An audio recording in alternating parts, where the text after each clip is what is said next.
All right. Hello, everybody. It is 1 o'clock Eastern time. Today we are Black Hills Information Security. And normally I lead into the person who's going to be speaking, but the person speaking today is me. So I have leading into myself. Today we have some of the members of our SOC team, the pen test and incident response team, and we're going to teach you how to play Backdoors and Breaches. So it's a game that we created in 2019. The very first time anyone ever saw it or got it was at DerbyCon 2019, last DerbyCon, rest in peace. And so we gave the game away. And that morning when we showed up to give the game away, there was a line from one side of the hotel to the other. And we gave out about 800 decks within like an hour and 45 minutes, just constantly handing out the decks. And at that point, we're like, wait a second, this might be something that's interesting. We were able to reprint it as quickly as possible. And then we made it available on Amazon. And the only reason we made it available on Amazon is because a lot of people asked for it and we had to figure out a way to get it to them. And so we made it available on Amazon. We sold out 4,000 decks in 24 hours.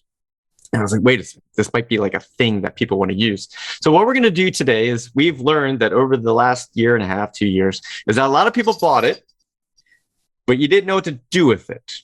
Like you opened up the deck, you saw this website that I currently have available, you see the cards and you're like, I don't know what to do with this. And so today we're going to show you how to play Backdoors and Breaches. We already know that a lot of people do play it. Deb and I have been giving demos for the last year and a half to people who request it. And so what happened is we're like, wait, how about we just do a webcast where we just teach everyone all at once? My cat's going to get down. There we go.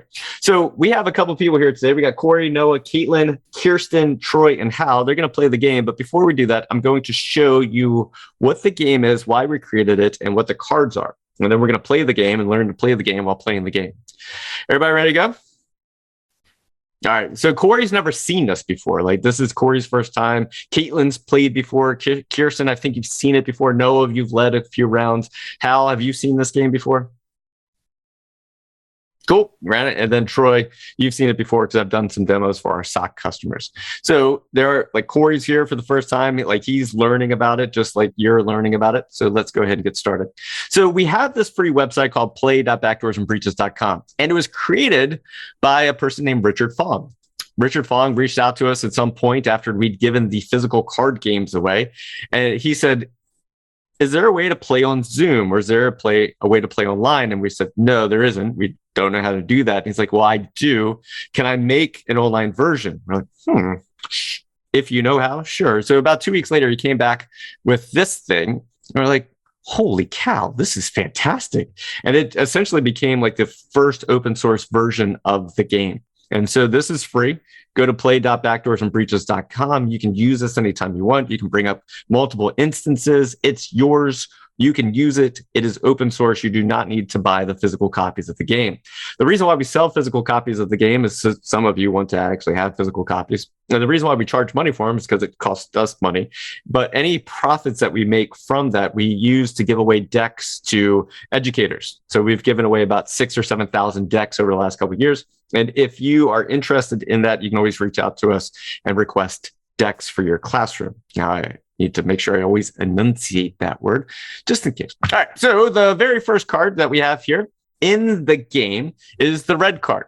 And the red card is the initial compromise card. So everyone's going to watch what I'm doing here. You're going to learn about the cards, why we created them the way we did, and what we're going to use them for. So the initial compromise card is how the attackers initially get into your organization, the very first step of the attack. And so this card right here is the insider threat. So that's the overall concept of how this attack went down. We have a brief explanation. An internal disgruntled user exfiltrates information from your network. We have what can detect it, user and entity behavior analytics, cyber deception, DLP. Haha, kidding, DLP never works. The other co-creator of Backdoors and Breaches is John Strand, and the tester is a Black Hills.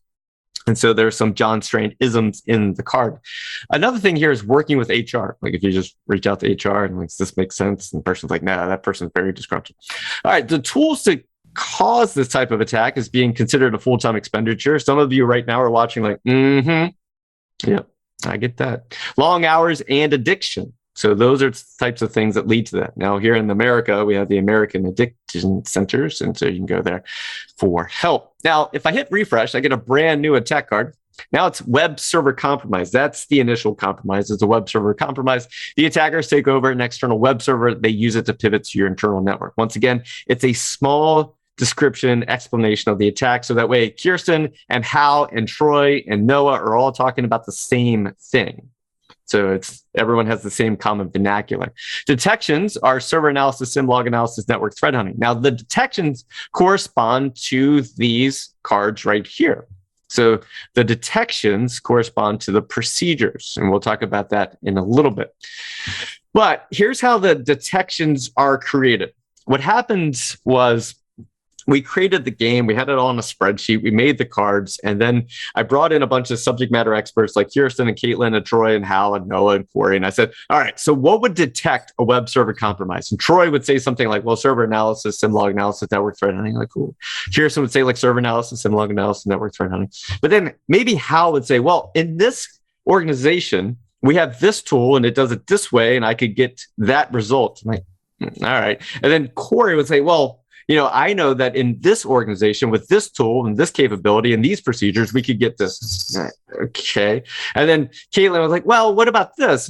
And so eventually, after like 45 minutes of this, for every single card, I would say something like, what would always detect it in every organization?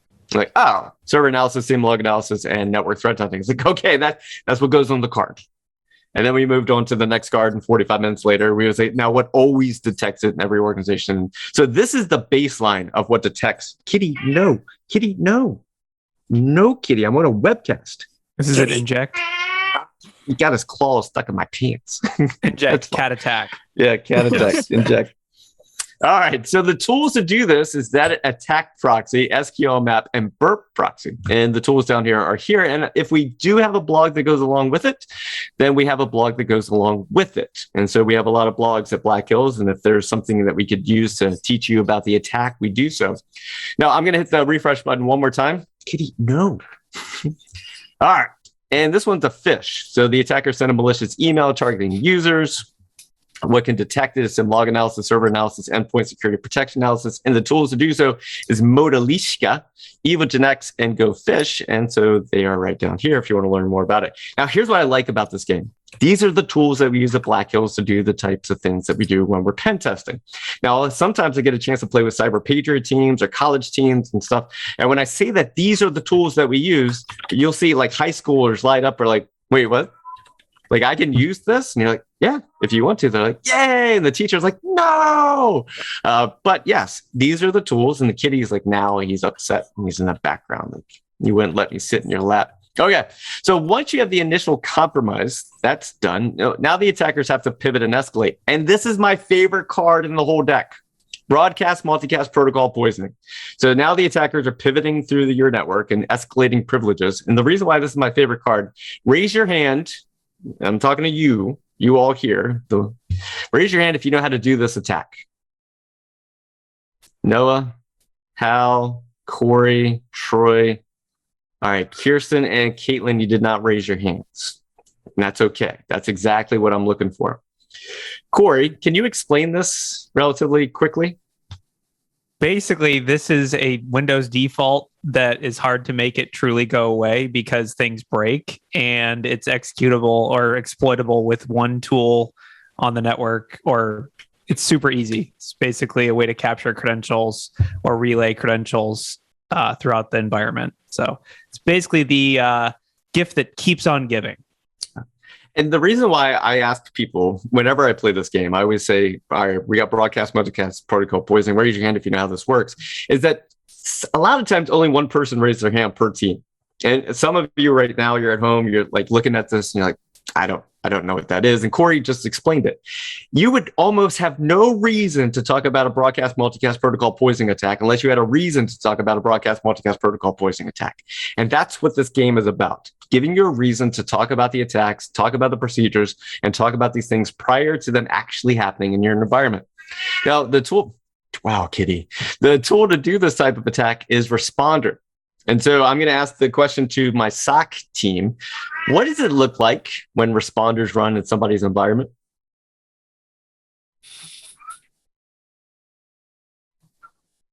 All right. I was quiet. I gave him a chance. So what you're going to see when responders ran is basically connections that would normally be going to one server. Now all of a sudden they're being redirected to a different server, but you're seeing multiple of those connections being redirected to another server. So anytime you go and ask for an SMB share, it goes to that server. Anytime you ask for an FTP share, it goes to that server. Ask for, HTTP authentication, goes to that server. It'll relay it through, but yeah, that's what it'll look like. And the reason why I asked is because, do you know what these tools look like if they're run in your environment? Like, what alerts do you get? What does it look like? How would you know if this was actually run? And so I ask every organization I play with, what does it look like with responders running your environment? And a lot of times what I get is people who don't know. And this is an opportunity to do threat emulation, threat simulation to do these types of attacks and see if it works. Now, if an organization is like, well, Jason, is it okay or is it safe to run responder in my environment? The answer is, I have no idea. So that is up to you and your organization. Okay. So once the attacker has started pivoting and escalating, well, now they need, some way of communicating with all the things that are inside your network and get information out of your network. So this is DNS is C2. So DNS is, the attackers use DNS as C2 because it's always DNS. The way to detect this is network threat hunting, firewall log review. The tools to do this is DNS-CAT. And if you want to learn about this, we have a blog series on how we bypass Cylance. It was a 5-part series because I think at some point Cylance said we can't be bypassed. And we're like, wait a second. And so we have a 5-part series on how to do that. So if you want to go ahead and check that out, you can there. I don't know if those things still work, but they did at the time. All right. And lastly, we have the persistence mechanism. So how the attacker maintained persistence or where they left persistence throughout your environment so that they could get back, some backdoors or whatever it is. And this one here is evil firmware. The attackers update the firmware of a network cards, video cards, and BIOS or UEFI with evil. All these are very difficult to detect and very difficult to update. So we have what detects it here, the tools to do so here, and then some more information here if you want to learn more about that. Okay, so what we just did is essentially we created the cyber kill chain. Thank you, Lockheed Martin. We have the initial compromise, how to pivot and escalate, the C2 and EXFIL, and the persistence. It's the whole part of the kill chain. Now, what's going to happen is we're actually going to play the game, and the way that the game works is my team here will have 10 turns, and Troy, the way that you have your is still throwing me off, like how you have the thing type. No, it's fine. It's fine. So what we're going to do is we're going to play through the game. The defenders / incident responders will have 10 turns to try to solve my 4 cards. And what that looks like is I'm going to hit refresh. So I would get a brand new scenario. And if I look down here, I get to see the solution. That it's an insider threat that leads to an internal password spray where they're using HTTP as EXFIL and using a malicious service as their form of persistence. I get to see that. And then I hide it. Well, essentially, I would take a screenshot of it, put it somewhere else on my monitor, and then I would give a scenario based on the cards. And then the team here is going to use these procedure cards to try to solve my 4 cards within 10 turns. Now, the way they solve the cards is by choosing the right procedure for that attack and then rolling well. So rolling unwell is 1 through 10. Rolling well is 11 through 20, or rolling unsuccessfully is 1 through 10. Rolling successfully is 11 through 20. So for those of you that are at home and want to play along, but for Caitlin, Kirsten, Hal, Noah, Corey, and Troy, if you please go ahead and bring up like another tab on Google. So go ahead and bring that up. Unless you have a physical D20 dice in front of you, you can roll that as well. Just want to make sure. The reason why I like having cameras on when we play this game is because I'll know if Corey actually rolled badly, because Corey would be like, 17. I was like, nah, I don't think so. Not with that facial expression. It's no way. So I like having cameras on. You don't have to, but I definitely like having cameras on. Now, I already have a situation prepared ahead of time. Now, we're using the expansion deck today because most of the people who are playing with me today have played before, and we do have both versions. I recommend using the original version when you're first getting started, the core version here. And then I recommend using the expansion deck once you've gotten used to that. And the reason why is because there's additional cards. There's also things like consultants. There's more inject cards, and there's more attack cards. And so I am ready and prepared. So today, the team is going to be using crisis management, endpoint security protection analysis, cyber deception, physical security review, SIM log analysis, endpoint analysis, isolation, call a consultant, network threat hunting, firewall log review, user and entity behavior analytics, memory analysis, and server analysis. If at this time you're still confused about how this game works, that's okay, because we're going to learn to play it by playing it. Okay, team, any questions? Any questions? Yes. Okay. Scarlett O asked, where do the consultant cards come into play? So the consulting cards come into play anytime you want to use them. So you all at the very beginning of this could choose to call a consultant at the beginning of the scenario, and then the consulting cards come up, and then you can choose which consultant you want based on the modifier that they give you. So Eric Conrad here gives you a +3 modifier for all procedure cards that mention deep blue CLI for the rest of the session. But if I go over here, Tim Medine would reveal the pivot and escalate card, or we have Marcus Carey would give you a +2 modifier on all dice rolls for the rest of the session. So from the very beginning, you can choose to call a consultant that would help you with the modifier. Any other questions? Nope. All right. So I'm going to give you your scenario. You will then have 10 turns to try to solve my 4 cards. You're going to use the procedures or anything at all. Like, you could come up with anything that you want to do. Most likely the thing that you want to do falls into one of these categories of procedures. So here, ready? Here is your scenario. It is Thursday afternoon. On Monday afternoon, so last Monday, so a couple days ago, the maintenance person of your building. So we're going to just assume we're a mid-sized company of about 200 employees. We have 2 or 3 different locations, buildings, offices, places that people can come. Some people work from home, but a lot of people have started coming back to the office. On Monday, the person in charge of the maintenance, for the whole building, got an email from our HVAC provider. The HVAC provider said, so the HVAC provider sent an email that says, we were compromised in a cyber attack about 3 months ago. So they were compromised in the cyber attack about 3 months ago. Through an extensive incident response process and mediation and things like that, we determined the cause of the attack, and we don't believe it affected you in any way. But due to our own policies and due diligence, we are sending you an email letting you know that we were compromised, but we don't believe it spread to any of our customers. Thank you for your patronage, essentially. Thanks for being a customer. And that's it. So the email went to the maintenance manager of the building. The maintenance manager got it on Monday, looked at it, didn't think much about it, and then now it's Thursday, the security team has now forwarded it to you all, the security team, the incident response team. And if this was your scenario, what would you do first? Do you have a point of contact? Do you have a point of contact? For the HVAC companies? Talk to them directly. You could. Yeah, there's a phone number and contact at the bottom of the email that was sent. Our HVAC isn't connected to our corporate network, is it, guys? Oh, there was that temporary firewall rule, but I think we got rid of that one. Oh, okay. Uh-oh. I said I think we got rid of it. So if this was your scenario, what would you do first? Hal has already mentioned the point of contact. There's a little bit of not sure if it's... I mean, if we're not sure about the firewall, it would make sense to maybe do a firewall log review. Just throwing that out there. Now, what's happening is there's some of you at home who do incident response and you do this for a living, and you're already starting to think of possible scenarios or possible routes to go down. Now, here's the one thing you don't want to do. You don't want to go I would do this, then this, then this, then this, then this, then this, then this. I'm sure a lot of you are I know exactly what I would do. The way this works is that they will throw out what they want to do, and then they will have a discussion about it, and then they will come to a consensus for step number 1. Once they figure out what they want to do first, then they'll let me know. And then at that point, they'll roll the dice to see if it works or not. If it does work, then we'll talk about that. If it doesn't work, then we'll talk about that. So I have a question. So yes. on Hal's response. So would you say you were contact the point of contact that the company has with the HVAC company? Sure. Is that what you're...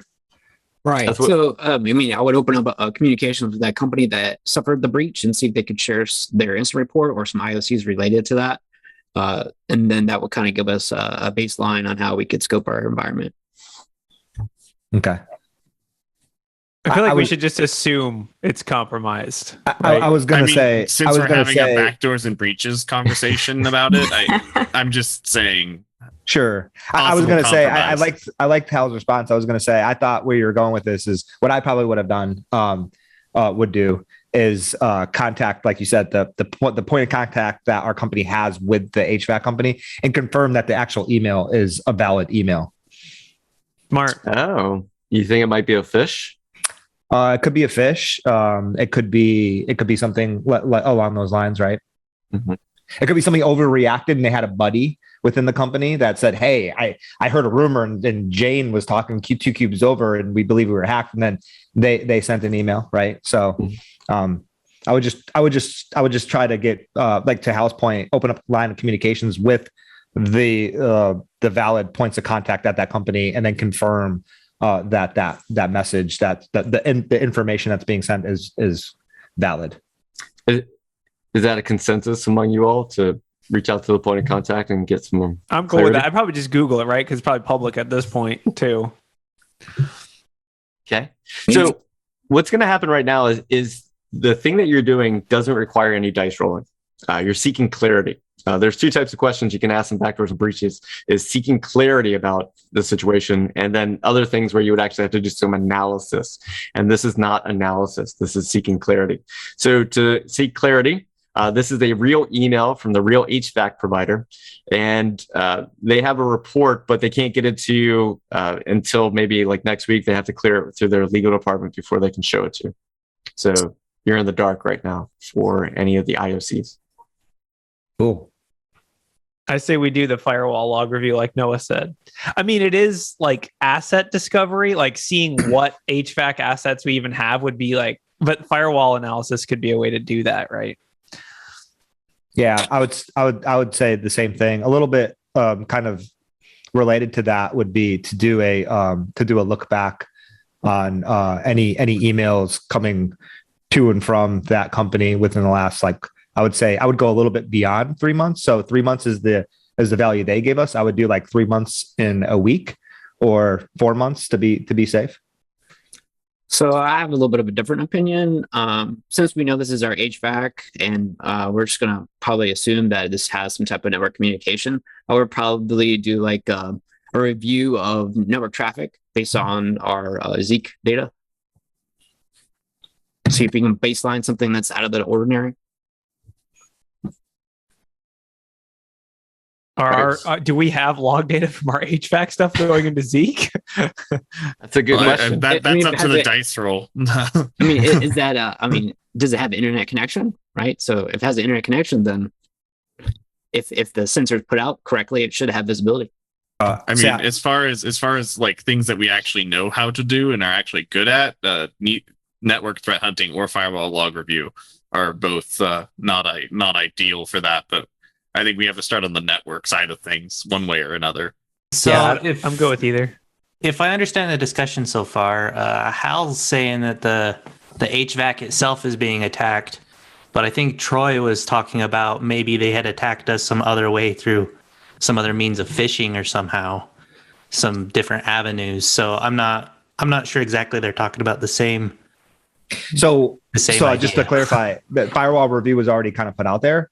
I was lumping in, I was assuming, and the assumptions are probably not something that you want to be too careless about, but I was assuming, to me, firewall review meant kind of looking at what policies we have from our infrastructure to their infrastructure already in place, and to kind of, look at either both allowed and denied traffic, leaving our infrastructure going to their infrastructure and vice versa.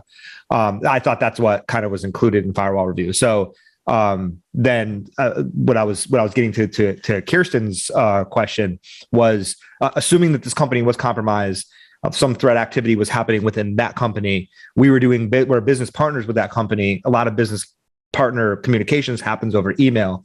And so to look to see if any suspicious emails were coming from that environment in the span of that 3-month window.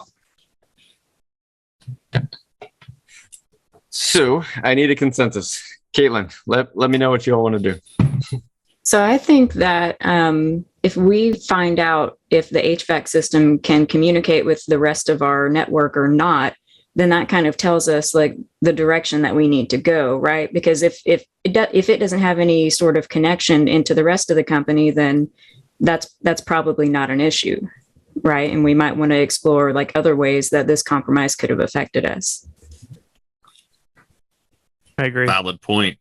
Plus, assuming the company was compromised and they just, instead of pivoting in through the assets the company has in our network, they just sent us phishes from the company or sent us other things from the company. It's probably like would be detected by our other controls theoretically, right? I mean, hopefully we have like some kind of email filtering that would have caught that kind of stuff. But yeah, and that's kind of where I was going to, is because a lot of times when you have established business partnerships, sometimes email gateway solutions are a little bit more lenient towards business partners. So like they have to have certain spam rules and AV and certain things tweaked because, email has gotten stopped over years, and people have called them and says, allow this email because you keep quarantining my email. So we if you would stop shipping us straight executables, you would go through just fine. That's how they update the HVACs. Yeah, depending on the scenario, I could see where business partner relationships have a little bit less leniency when it comes, or more leniency when it comes to security posture. So for everyone watching right now, we haven't even rolled once, but look at all the discussion that has taken place. There's so many different theories, different like reasons, it's a good thing there's like 5 of 6 of us, because then I would say, oh, I'll do this, you do that, you do it, and we can all do it at the same time. Right? Sure. All right. So I need either, are we doing firewall log review or? Well, I think the latest one has been that we need clarification as to whether or not the HVAC system has network connectivity. Yes. Yes, it does. It does. That was via the firewall review, right? No, you haven't done any review. No, we just needed to know. It doesn't make any sense. Like Keelan said, it doesn't make any sense to do a firewall log review if the HVAC system is not actually networked. Yes. Because it wouldn't be compromised. The HVAC is networked. You have a special system set up just for the HVAC to be taken care of. I'm cool with the threat hunting. I feel like the firewall log review, we were doing that more for asset discovery. I don't know. That's my opinion, but threat hunting can do asset discovery too. Yeah. I mean, it's both networks, so threat hunting sounds fancier. Log review sounds kind of boring. All right, so network threat hunting. Who was the first one to say network threat hunting? That would have been Hal. Yeah. All right, Hal, you're going to roll the dice. 1 through 10 is unsuccessful. 11 through 20 is successful. 7. Poker face. Come on, you gotta do a better poker face. Did you not have your coffee this morning? All right. So a couple things that are happening right now. First, I'm putting the number 3 on top of it because you have a 3-turn cool-off period before you can do this again. Also, it doesn't mean that you can't do it ever again. You just have to wait 3 turns to do it again, because sometimes when you try to do something, it's not set up properly. Like the person who you need to do it isn't there. And so, there's a cool off period. The other reason that we have a cool off period is so you don't keep brute forcing the same thing over and over again because you rolled badly. But here's where the power of backdoors and breaches comes in. I've played this game with over 100 different organizations over the last year and a half, and here is the question that really reveals their security. Now, today we're going to be a little generic with our responses because, 1, we don't want to reveal the actual security of Black Hills information, and 2, information security, and 2, we're a fictional company at this time, so we're going to be a little generic with our response. So here's the question to the team. Ready? Can you give me a reason? Financially, politically, personnel-wise, or technologically, why network threat hunting would be unsuccessful at this time, not for forever, just in this moment. So networking needed to borrow the span that's feeding the network sensor, and they're doing troubleshooting right now, so we're not getting any data. Okay. What else? No one double checked the database is being updated. What else? We don't have sensor data for Wi-Fi, and it's only a Wi-Fi device. Okay. The Wi-Fi connected HVAC system. I like it. How much or how many days of data are you collecting? Oh, probably we can't afford big. We can't afford quarters of a day. We can afford big. Our stock big sales data are down, lakes. so I mean, I think we had to cut back on our retention. So I think we only have like a day or 2. The only guy or gal that can get into the sensor quit 2 weeks ago. Nobody can get into the sensor. Actually, on And this we don't one know their trial- password. We don't know Yeah. their password, and yeah.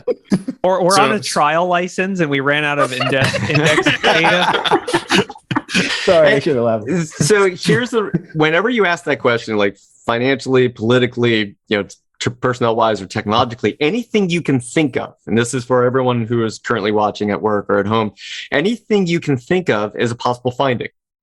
That's what you're looking for. Is like, where do we have maybes? Where do we have like not 100% visibility? Where do we have, we're not quite sure what our capabilities are? Where do we need training?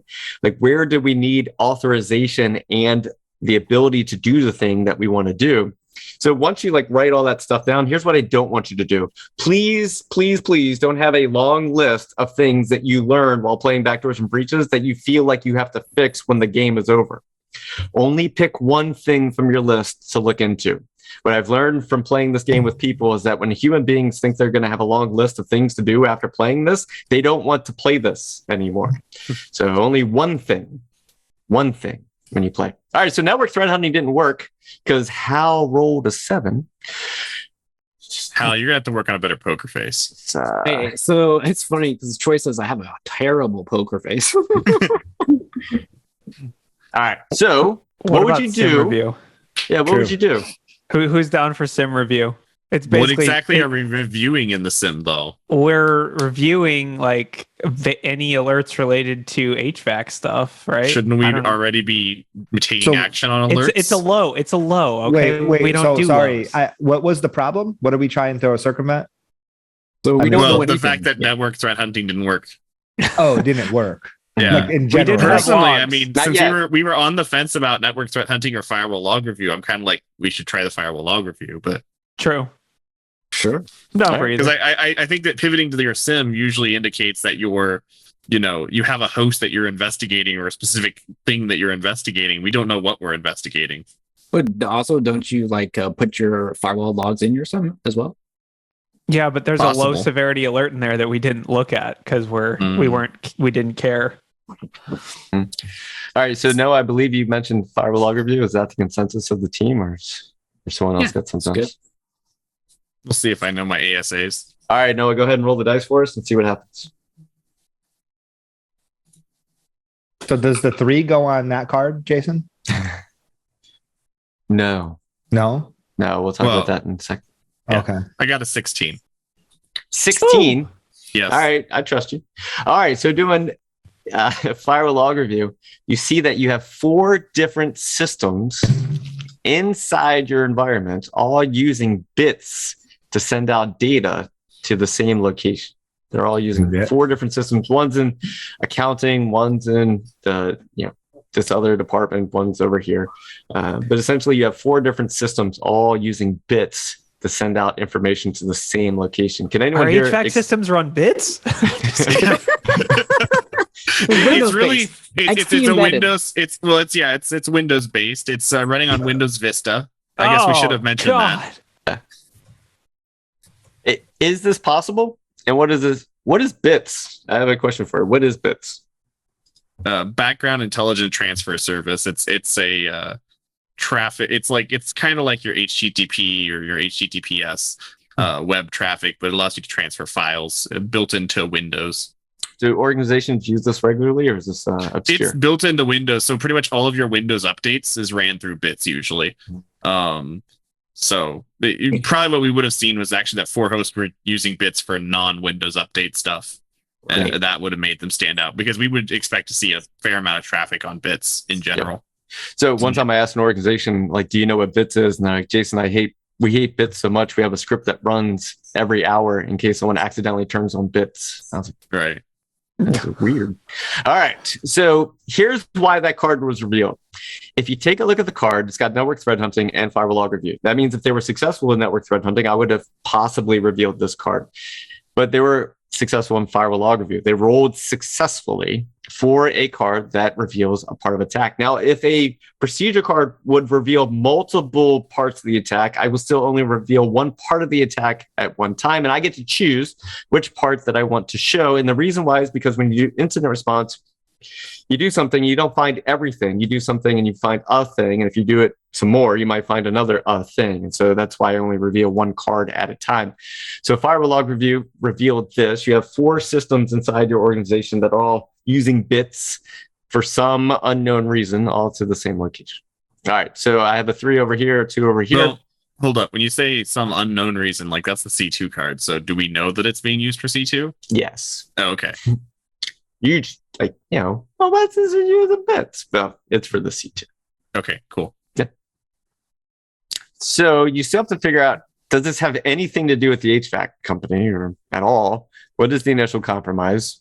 How did they escalate to 4 different systems inside your organization? What did they use for that?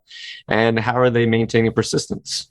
I feel like we should run an analysis on one of those compromised endpoints. Yep. Specifically, I would recommend endpoint security protection analysis on those endpoints. Yeah, absolutely. It's +3. So Why is that, Noah? And because it's a how? +3, and I know this game pretty well. Okay, so some people here have already noticed that there's the established procedures and the other procedures. Established procedures means you have taken training on it, you have a run book on it, or something like that, or you literally wrote down what you would do in this situation. Because I know all organizations have things that they do, and they have things that they write down that they do. I know on my team, like the team that I work on at Black Hills, if I got hit by a bus tomorrow, everything I did would cease to exist because I don't write down anything that I do, which is bad. So what we are trying to encourage is for organizations to write down these things. And I know how hypocritical that sounds for me to say you should write down things, and I don't write down things, but I don't do security. I do content community things. And you're like, you should still write it down, just. I get it, all right? I understand. Thank you. All right. So established procedures means you get a +3 modifier for everything that you want to do. So if you roll an 8, then you get +3. So it's a 9, 10, 11. It means it's successful. So writing things down can help you in the incident response process. These other things over here is just stuff that you know how to do. And so those are just whatever you roll is what you roll. Now, some of you watching right now, like, well, at our organization, we have an amazing isolation policy, but it's down here in the other procedures. Well, give it to yourself. Give yourself that +3 for that other card. If you have an amazing memory analysis policy, then give yourself a +3 for that. And I just have these X's here to remind myself that I get a +3 for those. And if you want to play this game, however it works best inside your environment, you're like, hey, we have all this stuff written down. Fantastic. You get a +3 for everything. Or if you're like, we don't write down anything, Jason, we're like you, then you don't get a +3 for anything. So wait, Okay. isn't endpoint security protection analysis like analyzing the tool, not analyzing the actual endpoint? It is analyzing the log data coming off of the endpoints. Oh, okay. So in this game, that's what that means. So it's the Perfect. actual log data coming off the endpoints, and then the other endpoint analysis is like a forensics look or a remote access into an endpoint to then take a look at how things are running. I say we log it. Do it. What Noah said. Plus, he rolled a 16, so Okay. he's So lucky. He's got those hot dice. I'm hearing endpoint security protection analysis. Is that the consensus? Taking a look at the. Okay. Who wants to roll the dice besides Noah and Hal? I'll roll. All right, Troy. Do Endpoint us security proud, protection Troy. analysis. 1. Troy, you didn't do us proud. I mean, I can't help the roll. Did you roll a 1? I rolled a 1. All right. He's an insider threat. Let's kick him off the team. Yeah. Troy, you're fired. I am the HVAC. No. He just runs into rooms. Troy, Cool down. we told you that you can't learn everything for your job solely off YouTube. You need to take some formal training one of these days. Okay. So, can you give me a reason financially, politically, technologically, or personnel wise why endpoint security protection analysis would be unsuccessful this time? You might have to dig deep for it. Because he didn't even show up to work. Our He EDR rolled a- vendor said everything would be fine, but it was not. He rolled a 1, which means he wasn't even there when we asked him to do it. license expired. Yeah. License expired. The trial license is expired. Yes, those trial licenses.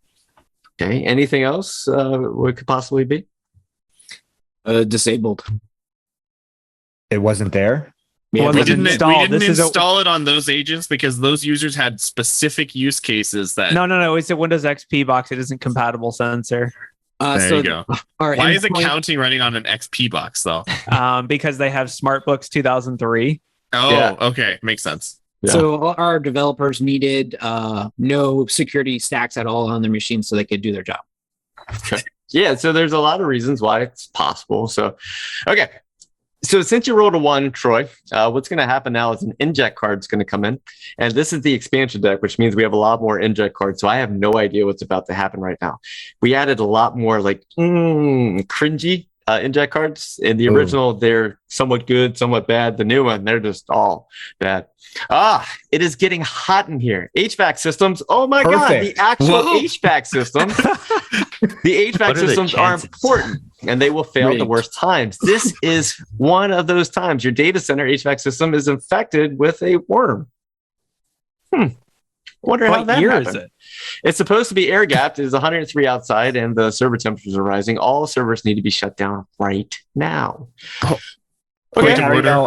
Point of order. Crisis Point of management. order. Well, that could be good. That's a good thing. Configure. We're done. It said it was a worm, and we know we're dealing with XP on the accounting system. So Also, I would like to propose a different inject card because this completely conflicts with the scenario. It says that the HVAC system is air gapped.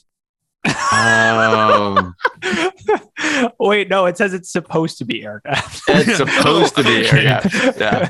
Okay. It's supposed to be air gapped. That is correct. But it's not. Nice. Also, I think Configure's black hold, so we should be okay, guys. It's fine. This All could right, be so good. You'd be The surprised. HVAC, surprisingly, is gone down. So if you need to shut the servers down, what's some things that might be at issue now? Well, we use GoTo self-hosted, so this meeting is going to die when we turn off the servers. That is the thing. What is your alternative form of communication amongst your team? Everyone makes Smoke a free signals. Google, like a free Gmail account. We all join a G meeting. Okay, so does that mean you're going to switch over to hotspots so that way you have your own internet, or is that? I say we go. I mean, the internet should still work. We just don't won't have an out of band procedure. we don't Like, I'm have taking- DHCP, dude. Our network, all of our drives just dropped off the Wi-Fi because the We can controllers just are use down. we can just use like a cheap Walmart Netgear router to get us up and going. Everyone, hotspots engage. I don't know what that means. I just So- feel like So we have a couple things like Dale says, bye-bye SIM and bye-bye firewalls. Is that true? Would you lose your That SIM depends on how we are using our what kind of SIM we have. If it's cloud hosted, we're fine. we How cloud many- host. We can't be bothered. Yeah, I think that we're We're on a smart cloud people. trial. It might be we a can trial. cloud host. It might be a trial, but it's cloud hosted. Yeah. So Michael asked the question, is rolling a 1 the only dice roll that means inject? No. If you roll a 20 or a 1 or have 3 failed rolls in a row, meaning like a 6, a 7, and a 2, then an inject card would come in during that third roll. So since Troy rolled a 1, a natural 1, even though it had a +3 to it, it's still a natural 1. So anyone who rolls a critical hit is a 1. So with that, an inject card came into play. So far, you have not revealed the initial compromise. I don't know. Like maybe those two things are related. We have a pivot and escalate cards revealed and persistence, and you're on turn number 4 right now. So here is a piece of advice. There is one consulting card that nullifies inject cards. If you call a consultant, it would nullify your inject card, which means your servers would come back up. Do we need our servers? Who determines think if we so. need our servers? We pretty much just keep those servers around for the fun of it anyhow, because it looks cool to have the blinking lights. Can the consultant be Mr. Cool? Well, so we should mention that we are the store and that we're a conglomerate, which means all of our branch locations have their own retail sales will continue even if our servers are down. So I think we should just nuke them. Yeah. Plus, it could help us from getting EXFIL, right? I mean, they're probably EXFILing right now. So if we turn everything off, Yeah. We just disabled some of the hosts that they're using bits as C2 on. exactly. Well, what I'm hoping is the people who are watching at their organization are thinking right now, what would it be like if they had to shut off the servers? What capabilities would they lose if they had to do Do you have a backup center? Do you have a high availability? Or We something can like put that? them in my garage. We could just move the data center to my garage. It'll be fine. Thank So I you, mean, that's Noah. what I would. I mean, seriously though, that's what I'd be looking. Is Right. there a backup center? Is there a high availability kind of a separate physical center? Yeah. What's your continuity of operations? Yeah. And Troy, we were recently doing a tabletop with an organization, and this thing happened. And so they had to figure out what their alternative communications plan was, because all their communications were tied into their servers. So they had a side signal channel that they would use for that. And so they already had it ready to go just in case their main line of communications were killed. So I think in this case, we should turn them off just because of our business isn't dependent on our central corporate servers. We really just use it for business intel, and it doesn't directly make us money. So, all right. So it looks like we're killing the servers. Do you want to keep moving along with this incident, or do you want to focus on something else? So I have a question about the crisis management card talks about legal team and stuff. Sure. But is that something we can invoke to like initiate the DR or the high availability site if we want to do that? I mean, I know we're talking about we could just survive without our corporate data center, so to speak. But we need to pick a card or something. So is that something that we might be able to play? And what I really appreciate is. Yeah. Whenever I play with a team, I always ask them, at what point does an incident become a crisis? At what point, where's the threshold? What's the oh my God, at this point, how does it go from an incident to a crisis? Would you all say that this has become a crisis, or is this still part of an incident? I don't think it's a crisis. We have one data center that has a failed HVAC unit. The guy's on the way. Plus, the HVAC company owes us a favor since they got hacked, so they better be quick. And we have only 4 systems compromised. So yeah, that's just a day in the life. Say it's a crisis. Yeah, that's 4 system compromised. That happens to accounting every other week. Yeah. Deb is recommending in the chat, by the way, that we buy some new servers from the server store and set them up. We can't buy our own servers because our systems are down. Wait, that's. Sure. So yeah, I say we continue being down. It's crisis mode in my opinion, and it's really about impact, right? So how many? What's the business impact? If the business impact is we can't buy anything, so if we can't buy anything, then we're pretty much impacted, right? So then we talk about payroll. You can't pay your employees. You can't do any purchases on that. You can't operate as a business. Sure, we can still buy stuff. The store can't sell store stuff. Yeah, but it's just an HVAC outage. What are we going to do? Tell our clients, hey, we had an HVAC outage? I mean, that's such a minor thing. Plus, they'll fix it. This happens. Remember what happened last week at the toy store? Just prop the door open or something. Yeah, it's just HVAC outage. They'll come and fix the condenser or whatever, and it'll be 8 hours. It doesn't specifically say it was infected with a worm, but This is what I've learned over doing this. The whole thing.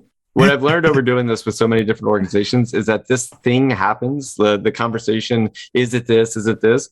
You need someone to say either it is or it is. So there's someone on the team who authorizes it has now become a crisis. And if you don't know who that person is, that's something to define ahead of time.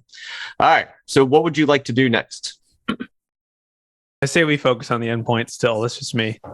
Do the other endpoint analysis. That's my opinion. Let's get on there, run some net stat. The HVAC remediation is kind of we don't know what I don't know in the subtext of the game. Can you fix an inject card, or is it just there? There is a call a consultant. So if you needed to call somebody to fix the HVAC, possible.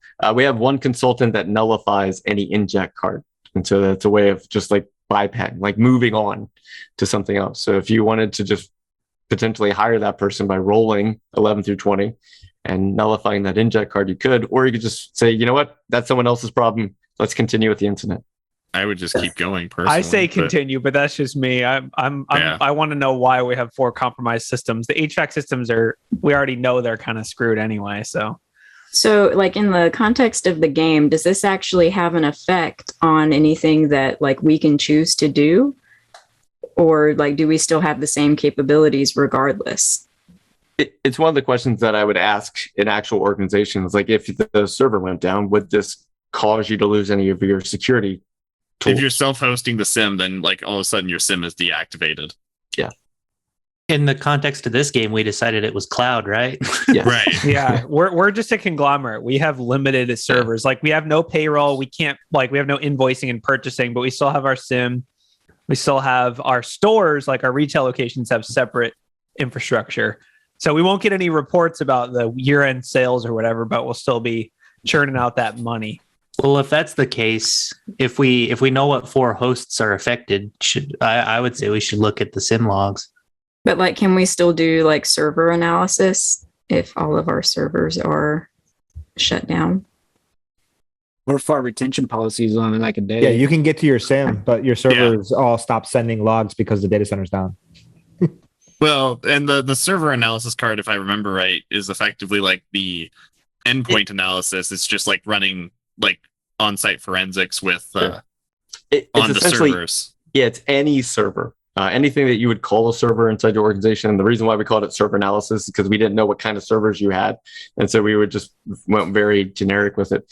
This is our last turn to actually show the process of the game. And then we're going to talk about how it all wraps up. So far you revealed 1 card, lots of discussion, lots of knowledge sharing, and lots of like possible like hypothetical speaking of what is this, what's this. So this is typically how a game goes. A game takes about 30 minutes to an hour, depending on how much conversation takes place among the team and how well you know your own security. So if you're like, well, this is why, move on. This is why, move on. All right. So last turn, it sounds like SIM SIM or endpoint. I'm cool with either. SIM or endpoint. I mean, we know we have compromised endpoints. I'm cool with like looking at the logs in the SIM for those endpoints or just doing actual deep dives. All right, let's let the audience decide. In Discord or on Zoom, go ahead, type in, do you think we should go SIM or endpoint? SIM Just like or a real endpoint? scenario. Just reach out to the online community and say, Yeah, hey, just- what do you recommend? Yeah. Post it on Reddit. So many Sims. Yeah, I think Sim is winning. Well, we should give the end. It's a longer word. It's 4 letters versus like That's true. 8 letters. Oh, we got There is some some more endpoints. endpoints. We got Sim. Zoom. We had to type longer letters just because Someone just typed EP. I think they're releasing an album soon. Yeah.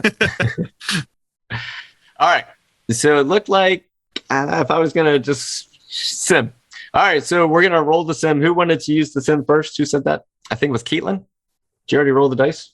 No, but I will roll it. All right, Caitlin, go ahead and roll the dice for us. 19. Ooh. Caitlin's See, been this is studying why I in the don't sauna. trust the computer dice. All right. So with your SIM log analysis, you find indication of internal password spray took place. An internal password spray took place, all originating from. But we follow PCI guidelines. Our passwords are they require a minimum of 8 characters. It's fantastic. Mhm. Mhm. How could they All right. spray that? The HVAC systems are just spraying. All right. So if I take the 3 over here and then put the 2 over here and the 1 over here, what would happen now is your network threat hunting card would be available again. So you could do network threat hunting if you wanted to. But what's happening right now is that we're going to wrap up the game. So that way we can do some Q&A and also let people know what happens when the game is over. So if you were either successful with revealing all the cards or we get all the way to the 10th card and you haven't revealed it yet, then I would then reveal the final cards. And so here's what happened. It was a trusted relationship attack where the attackers used a service level account through the HVAC into your organization. From that, they were able to do an internal password spray where they compromised 4 other systems, and that is where they use bits to exfiltrate data, and they used a malicious driver as a form of persistence. Now, here's the part that I need your help with. Is this a plausible attack? That's the question you always ask when it's over. Is this a plausible attack in our environment? The answer could be yes, no, or maybe. Corey shook his head no. Why not? I'm going to go with kind of not, because the trust relationship. Oh, I mean, it depends on what the trust relationship is. Like Troy said, it could be, you just have emailing, stuff, or it could be, like you said, a service account. If they had a service account, it doesn't really make sense for them to be spraying also, since they already had credentials. But I mean, other than that, it depends on the context of how you define trusted relationship. But yeah. Well, I would pose this one, Corey, because working with some OT stuff over time, it is not terribly uncommon for these kind of providers to install some sort of backcalling like OpenSSL backwards VPN in your network, and they usually require it if you want their support. So it's not uncommon that in that kind of environment you would have a complete tunnel going back to them. Right. If that's the case and they just have a compromised tunnel, basically a point of presence in your network, then it would make sense that they would spray. So sure. So Dimitri asks, so was the story about the HVAC breach notification just made up by Jason based on the initial compromise card? Yes. I can either make up the story or scenario based on the initial compromise, or I can make it up on the pivot and escalate. Most likely it's one of those two cards where I make up the scenario, like you see some similars or you see this or something like that. Generally, I use it based on the initial compromise card. Now, once you get good at playing this game, a lot of times I'll give a scenario that has nothing to do with the cards at all. And the reason why is because sometimes you find an incident by looking for an incident. And so I just give you hey, this is a thing. There was like a fish, and then all of a sudden you find out it was like an external exploitable service. You're like, whoa, that's been like compromised for 6 months. It had nothing to do with the fish, but it's because we went digging, is that we found something. All right, what other? So it was yes, no, or maybe.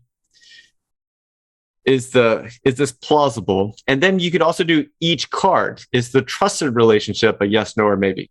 Let's do that. Is a trusted relationship a yes, no, or maybe? Is that a possible attack vector in our organization? Yes.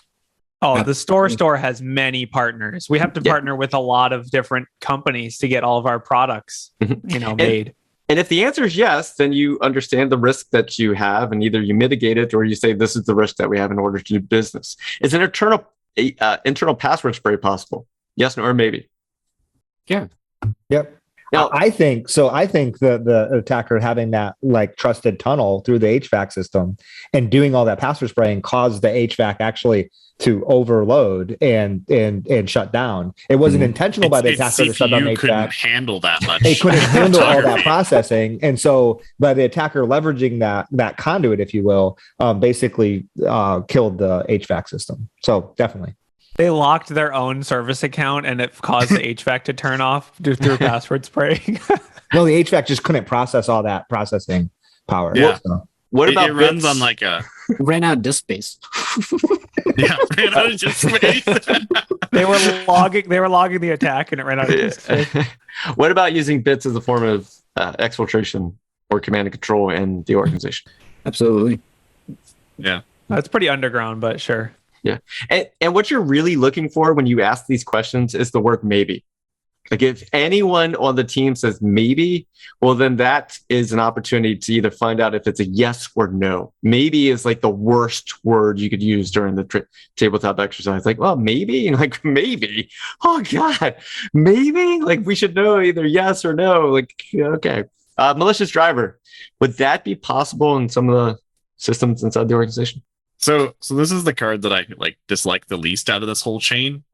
Simply just because it doesn't match the rest of the profile. I mean, our attackers go through a trusted tunnel, they do a password spray, then they use bits. I mean, none of those are extremely technical. And then you go to malicious driver all of a sudden, which is incredibly hard to do.